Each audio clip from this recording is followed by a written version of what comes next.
hanya 48 kakak. Saya ingin menanyakan apakah menurut Pak Bupati data dari BPS Bali itu valid atau hanya sekedar sampling, dan berdasarkan validasi di lapangan apakah menemukan sampai ribuan itu Pak? Ya, terima kasih.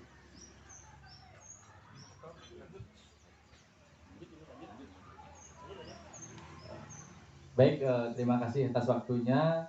Yang saya hormati Bapak PJ Bupati Gianyar, Bapak Kadis Kominfo, Pak Inspektorat, dan Ibu Kadis Kesehatan serta Bapak Bapeda. Di sini Tiang tidak bertanya Pak PJ, Pak Bupati, tapi ingin menyampaikan sedikit terkait kerjasama kita dengan pemerintah selama ini memang terjalin cukup baik, dan apa menjadi segala hal kebutuhan kita terkait informasi disediakan oleh pemerintah Gianyar. Nah, kedepannya nanti selama Bapak Bupati menjabat di sini, hal yang terjalin dengan baik tersebut bisa berkesinambungan dan bila perlu bisa ditingkatkan seperti itu. Dan kedepannya juga kita harap maklum kepada Bapak Bupati bila nanti ada berita yang mungkin sedikit menggelitik atau membuat kening berkerut, kami mohon maaf dimaklumkan sebab ini dalam bernegara seperti Pak Bupati. Dan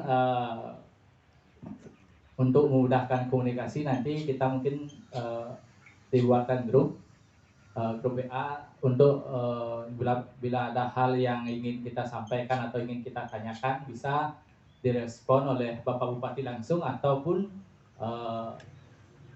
jajarannya seperti itu. Baik, terima kasih Pak Bupati. Ajak siang, Om Swastiastu. Yang kita hormati Bapak PJ Bupati Gianyar, Bapak Kadis Kominfo, Pak Bapeda, Ibu Kadis, Sarang Inspektorat, serta teman-teman sekalian yang cintai. Pertanyaannya hampir mirip dengan Pak Badrun, cuma sudah didahului.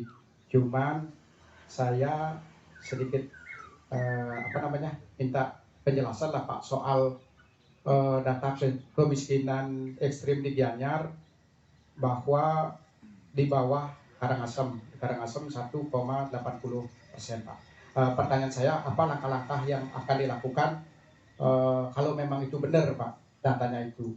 Sebab Pak Ketua Praksi PDIP waktu ini masih meragukan Pak data itu, data yang diberikan dari provinsi.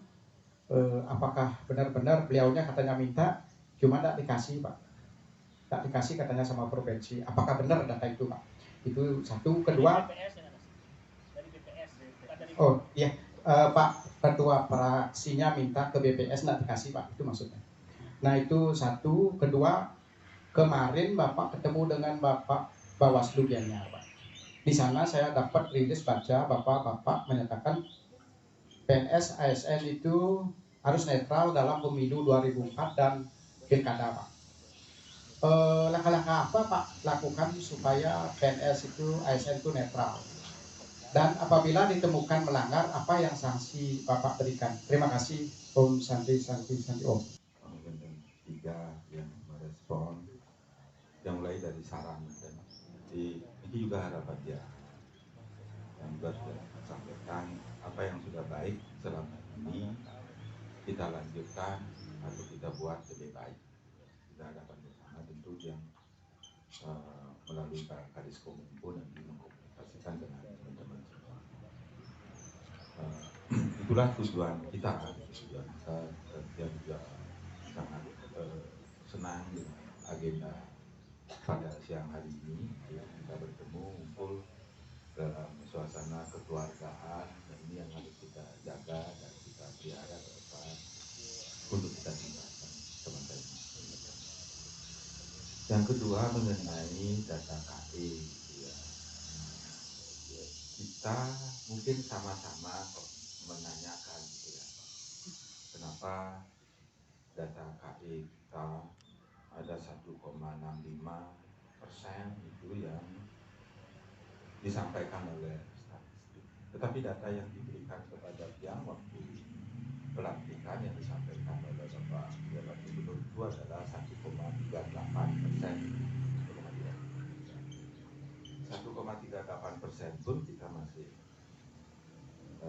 bertanya dalam hati bahwa apa benar 1,38% ini masuk di dalam konteks KE gitu, wilayah kemiskinan ekstrim itulah ya. Sehingga apa yang kita lakukan, kita tidak boleh tidak mempercayai data itu, karena data itu secara nasional disampaikan kepada kami, kita yang berusaha semua kita berpikir positif. Kita tidak men-challenge datanya, kita tidak, maksudnya kita harus percaya, tetapi kita juga harus memverifikasi dan memvalidasi. Jadi ini bukan masalah percaya dan tidak percaya, karena lembaganya adalah lembaga negara yang diberikan tugas untuk melakukan pendataan. Dugaan yang ini hasil sensus kemarin, sehingga tadi ada pertanyaan apakah sampel itu yang kira ini adalah hasil sensus yang memang belum dipublish secara umum oleh statistik, sehingga tadi ada bahasa bahwa statistik tidak memberikan konten, tidak memberikan, artinya kita percaya bahwa statistik sebagai mendapat penugasan dari negara, sehingga data ini mungkin diperlukan oleh negara dalam konteks pemerintah pusat untuk sebagai data awal untuk mendorong daerah-daerah untuk pengentasan kemiskinan. Apakah perlu validasi dan seterusnya, sehingga berkenaan dengan kemiskinan ekstrim ini memang perintahnya adalah kita melakukan validasi, verifikasi dan validasi verbal. Daerah harus melakukan itu. Maka artinya apa? Silakan daerah yang memverifikasi keberadaan by name by address 1,38% kemiskinan ekstrim di Kabupaten Gianyar, kita diberikan ruang untuk melakukan verifikasi dan validasi datanya. Sehingga berdasarkan dengan itu, Pak Sekda dengan teman-teman jajaran tim terkait penanganan kemiskinan ekstrim di Kabupaten Gianyar bersama seluruh perangkat daerah itu turun serentak untuk melakukan verifikasi dan validasi data. Nah, hasil ini harus disepakati di dalam Musdes karena perintahnya demikian. Jadi harus memverifikasi dan memvalidasi data dengan berdasarkan Musdes. Nah, ini ditetapkan dengan keputusan. Jadi Tiang memutuskan membuat keputusan tentang kemiskinan. Yang itulah yang sudah kita lakukan. Yang kemarin juga mungkin di media sudah sempat ada informasi ada 48 kakak miskin yang masih KE, itu data KE yang kita temukan kemiskinan ekstrim itu 48. Kalau orangnya mungkin 195 orang. Nah, kemudian apa yang kami lakukan? Karena dalam jangka pendek kita berharap kita bisa menangani masyarakat kita. Dia masih mencari celah regulasinya bersama teman-teman dan diskusi. Setidaknya untuk yang 195 orang ini kita akan intervensi dalam jangka pendek. Rencana dia sedang diskusi dengan perangkat daerah, tetapi tidak selesai di diskusi, harus cepat ini kita bergerak. Tentu melakukan pendataan ulang kondisi apa yang dibutuhkan oleh masing-masing kakak miskin ini. Karena di kakak miskin mungkin ada orang yang rentan, orang yang sudah tua, orang yang sudah sakit. Sehingga ini yang dia maksudkan agar betul-betul data ini bagus, sehingga apa yang kita eksekusi, apa yang kita bantu masyarakat kita ini tepat sasaran. itu yang sedang yang lakukan, masih berproses terus, sehingga ada celah waktu apakah ini kita melakukan intervensi dari sisi pengeluarannya, karena kan kemiskinan ekstrim itu adalah pengeluaran rata-rata per hari 10.000 iuran terus pesan gitu ya, oke lah 11.000 per orang per hari gitu ya. Jadi kalau itu dikalikan 30 ketemu angka, kalau dikalikan orang semua 195 ketemu juga jumlah gitu. Kalau kita mau berikan bantuan dalam bentuk BLT gitu misalnya, ini sedang saya dibahas, diskusikan dengan perangkat daerah semua. Kalau kita bisa bantu dari BLT, maka kita akan berikan BLT dalam 3 bulan ini, sehingga KE itu bisa kita tangani dalam jangka pendek. Berikutnya seperti apa? Bahwa penanganan ini tidak bisa saja. Ini berkesinambungan, dilanjutkan tahun depan. Bagi masyarakat yang memang rentan, ya sudah usia sudah tidak produktif, kemudian masih sakit, ini kita tidak bisa berikan. Inilah yang akan menjadi program jangka panjang pemerintah diharapkan. Jadi setiap bulan secara rutin diberikan bantuan untuk mereka bisa melalui atau menjalani hidupnya dengan baik, keluar dari kemiskinan. Untuk kemiskinan ekstrim yang kira cukup itu yang akan kita lakukan, tetapi dalam jangka pendek kita akan bergerak cepat. Kita sudah sepakat dengan Pak Kepala Bapeda, Pak Inspektur, konteks adalah beliau sebagai PLT BPKAD tentu dari sisi penganggaran, kemudian dengan teman-teman semua perangkat daerah terkait, siapa di mana mau ditaruh posnya dan seterusnya. Ini yang perlu mungkin dalam 1 minggu ke depan kita bisa putuskan dan kita bisa eksekusi. Kalau bisa 3 bulan kita 3 bulan, kalau bisa 2 bulan 2 bulan.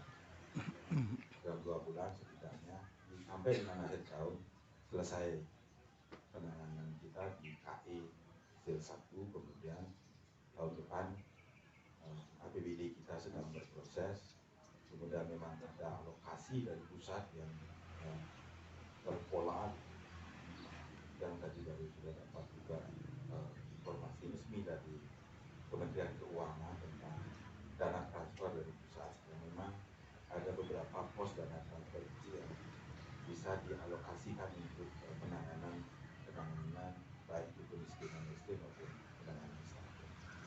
Itu tersebar di kecamatan bagian.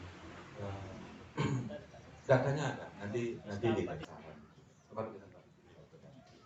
Sehingga nanti betul-betul kita fokus tepat sasaran. Dan memang kalau penanganan kita ini dalam jangka pendek, tetapi ini tidak berhenti. Ini akan menjadi program yang berkelanjutan yang harap tahun depan masih berjalan, tahun berikutnya, sehingga mungkin tahun depan keluar rilisnya dari pusat kemiskinan ekstrim ya, sudah tidak menjadi catatan lagi. Jadi setidaknya bisa kita turunkan, itulah bukti bahwa kita bersama sudah bekerja untuk masyarakat kita. ASN, netralitas ASN itu tercantum di dalam SK dia.